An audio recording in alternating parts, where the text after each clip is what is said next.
ዘንድሮ ለኮንዶሚኒየም ተመዝጋቢዎች ቤት እንደሚሰጥና ዕጣ የሚወጣበት ጊዜም ይፋ ተደርጓል። በዚህ መሰረት የቤት ባለቤት ለመሆን ገንዘብ ሲቆጥቡ የነበሩ ዜጎችን ቅድሚያ ታሳቢ ለማድረግ መታቀዱን መንግስት አስታውቋል። በሌላ ከኮንዶሚኒየም ቁጠባ ጋር በተያያዘ አዲስ መረጃ ይፋ ተደረገ። በዚህ መረጃ መሰረት በ1997 እና በ2005 ለ20/80 እና ለ40/60 የቤት ባለቤት ለመሆን የተመዘገቡ ነዋሪዎች መቆጠብ የሚገባቸው የገንዘብ መጠን ይፋ ተደርጓል። አሁን ዝርዝር መረጃዎቹን አንድ በአንድ ወደ እናንተ እናደርሳለን። እስከ መጨረሻው አብራችሁን ቆዩ። ኮንዶሚኒየም ተመዝጋቢዎች ቤት እንደሚሰጥና ዕጣ የሚወጣበት ጊዜ ይፋ ተደርጓል። በዚህም መሰረት የቤት ባለቤት ለመሆን ገንዘብ ሲቆጥቡ የነበሩ ዜጎችን ቅድሚያ ታሳቢ ለማድረግ መታቀዱን መንግስት አስታውቋል። ለሀገሪቱ የመጀመሪያ የሆነውን ኮልድ ፎርምድ ስቲል የግንባታ ቴክኖሎጂን በመጠቀም ከ60 እስከ 70 በመቶ የግንባታ ወጪን እንደሚቀንስ የአዲስ አበባ ቤቶች ልማት ኮርፖሬሽን አሳውቋል። የኮርፖሬሽኑ ዋና ዳይሬክተር ኢንጂነር ቶማስ ደበሌ በአዲስ አበባ የሚከናወነውን የቤቶች ግንባታ አስመልክቶ አዲሱን ቴክኖሎጂ በመጠቀም የሚገነቡት ቤቶች ከ60 እስከ 70 በመቶ የግንባታ ግብዓት ወጪን እንደሚቀንስ ተናግረዋል። የቤት ልማት ፕሮግራም ረዥም ዕድሜ ቢኖረውም በመፍጠርና በመፍጠን ባለመመራቱ ምክንያት ከተማ አስተዳደሩ ለበርካታ ዕዳ ተዳርጎ እንደነበር አይዘነጋም ሲሉ ዋና ዳይሬክተሩ ገልጸዋል። ከተማ አስተዳደሩ ይህንን ታሪክ ለመቀየርና አሻሽሎ ለመስራት የሥራ ባህልን ማሻሻልና ማሳደግ እንዲሁም ደግሞ አዳዲስ የቤት ልማት ቴክኖሎጂዎችን ወደ ሀገር በማስገባት ላይ እንደሚገኝ አስታውቀዋል። ለዚህም ከተያዘው ዓመት ጀምሮ በመዲናዋ 100,000 ቤቶችን ለመገንባት ታቅዶ ዘርፈ ብዙ እንቅስቃሴዎች እየተደረጉ እንደሚገኝ ዋና ዳይሬክተሩ ተናግረዋል። በዚህ የቤት ልማት ፕሮጀክት ቀደም ሲል የቤት ባለቤት ለመሆን ገንዘብ ሲቆጥቡ የነበሩ ዜጎችን ቅድሚያ ታሳቢ ለማድረግ እንደታቀደም ገልጸዋል። 100,000 ቤቶችን ለመገንባት ሲታሰብ 50,000ን በመንግስትና በግለሰቦች አጋርነት እንዲሁም ደግሞ 50,000ን በመንግስት አቅም ለመገንባት አስፈላጊ የሚባሉ የቴክኖሎጂ ስራዎች መሰራታቸውን ገልጸዋል። የዲዛይንና የፋይናንስ ስራዎችን በራስ አቅምና ሌሎች አማራጮችን በመጠቀም ግንባታውን ለማከናወን ዝግጅት መደረጉን አመላክተዋል። በተጨማሪም መፍጠርን ታሳቢ ያደረገ የከተማ ልማት እንቅስቃሴን ከግብ ለማድረስ ግንባታውን በቴክኖሎጂ የማገዝ ስራ በስፋት እየተከናወነ እንደሆነ ተናግረዋል። በዚህም ከመጪው ምርጫ በፊት የኮንዶሚኒየም ዕጣ ለማውጣት መንግስት በልዩ ትኩረት በመስራት ላይ እንደሚገኝ ታውቋል። ከንቲባ አዳነች አቤቤ በ2018 ቅድሚያ የሚሰጠው የቤት ግንባታና የውሃ አቅርቦትን ማሻሻል ነው ሲሉ በቅርቡ መናገራቸው የሚታወስ ነው።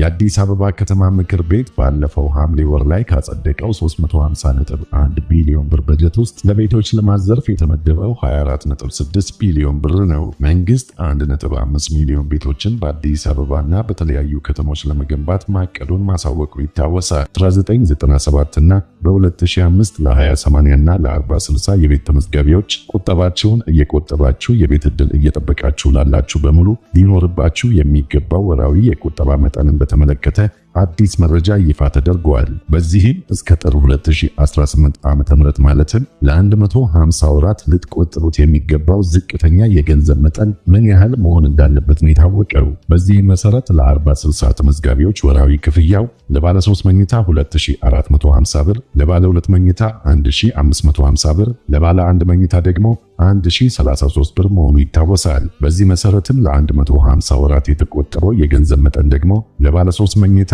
367500 ብር፣ ለባለ 2 መኝታ 232500 ብር፣ ለባለ 1 መኝታ ደግሞ 154950 ብር መሆኑ ታውቋል። ይህ መጠን ተመዝጋቢዎች የቤቱን 40 በመቶ ቅድመ ክፍያ እንዲያሟሉ በምዝገባ ወቅት የተቀመጠው ዝቅተኛ ወራዊ ግዴታ መሆኑን የታወቀው። ቤቱ ደርሷችሁ ርክክብ በምትፈጽሙበት ወቅት ደግሞ መንግስት በሚያወጣው በወቅታዊ ዋጋ ጭማሪ የሚኖር እንደሚሆን ታውቋል። አሁን ደግሞ የ20/80 ቤቶችን እንመለከታለን። ለምዝገባ የሚያስፈልግ የቁጠባ መጠንን በተመለከተ ለነባር ማለትም ለ20/80 የ1997 ተመዝጋቢዎች ወራዊ ክፍያቸው ለባለ 3 መኝታ 685 ብር፣ ለባለ 2 መኝታ 561 ብር፣ ለባለ 1 መኝታ 274 ብር እንዲሁም ደግሞ ለስቱዲዮ 151 ብር ወራዊ ክፍያ መሆኑ ይታወቃል። በዚህ መሰረት ለ150 ወራት የተቆጠበው የገንዘብ መጠን ደግሞ ለባለ 3 መኝታ 102750 ብር፣ ለባለ 2 መኝታ 84150 ብር፣